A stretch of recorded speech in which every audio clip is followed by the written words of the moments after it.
ঈদুল আজহাকে ঘিরে জমে উঠতে শুরু করেছে কোরবানির পশুর হাট। প্রতি বছরের মতো এবারেও দেশের বিভিন্ন জেলায় বিভিন্ন বাহারি নামে হাট মাতাচ্ছে কোরবানির পশু।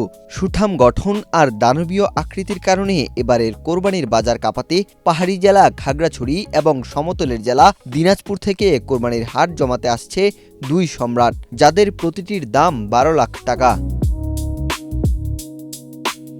পাহাড়ি জেলার খাগড়াছড়ির মাটিরাঙ্গা উপজেলার শেঠ এগ্রো ফার্মস লিমিটেডে বিশেষ যত্নে লালন পালন করেছে ফ্রিজিয়ান জাতের এক বিশাল ষাঁড় সম্রাট।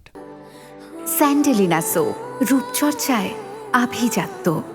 কুচকুচে কালো রং, মাথা ও শরীরের নিচে সাদা ছাপের এই দানবীয় ষাঁড়ের বর্তমান ওজন প্রায় ১,১০০ কেজি। এবারকার সবচেয়ে বড় গরু, এমনকি এই জেলার বড় গরু ধরতে গেলে পারে আমাদের এই সম্রাট। তো আমাদের সম্রাট যেমন খাওয়া দাওয়াও সম্রাট, ওর ব্যবহারও সম্রাট, সবকিছুতেই সম্রাট। কোনো রাসায়নিক ছাড়াই সম্পূর্ণ প্রাকৃতিক খাবারে বড় হওয়া এই সম্রাটের পেছনে প্রতিদিন খরচ হচ্ছে ১,০০০ টাকারও বেশি। এর খাবারের তালিকায় রয়েছে আতপ চালের ভাত, কাঁচা ঘাস, মিষ্টি কুমড়া, বাঁধাকপি সহ রাজকীয় সব আয়োজন। খাগড়াছড়ির সম্রাটের পাশাপাশি দিনাজপুরের পার্বতীপুর থেকেও কুরবানির বাজারে আসছে আরেক সম্রাট। শাহিওয়াল ফ্রিজিয়ান ক্রস জাতের এই শান্ত স্বভাবের ষাঁড়টি দেশীয় পদ্ধতিতে নিজের বাড়িতে লালন পালন করেছেন ব্যবসায়ী আব্দুল রাজ্জাক। 2 বছর প্লাসের বয়স, 2 বছর থেকে লালিত পালিত করতেছি দেশীয় খাবার খাইয়ে। ধূসর রঙের এই সম্রাটের শরীরের দৈর্ঘ্য প্রায় 10 ফুট এবং ওজন ১,১২৫ কেজি। এই সম্রাটের লাইফস্টাইলও বেশ রাজকীয়। থাকার জায়গায় ২৪ ঘন্টা চলে ফ্যান, বিদ্যুৎ না থাকলে হাত পাখা দিয়ে চলে বাতাস।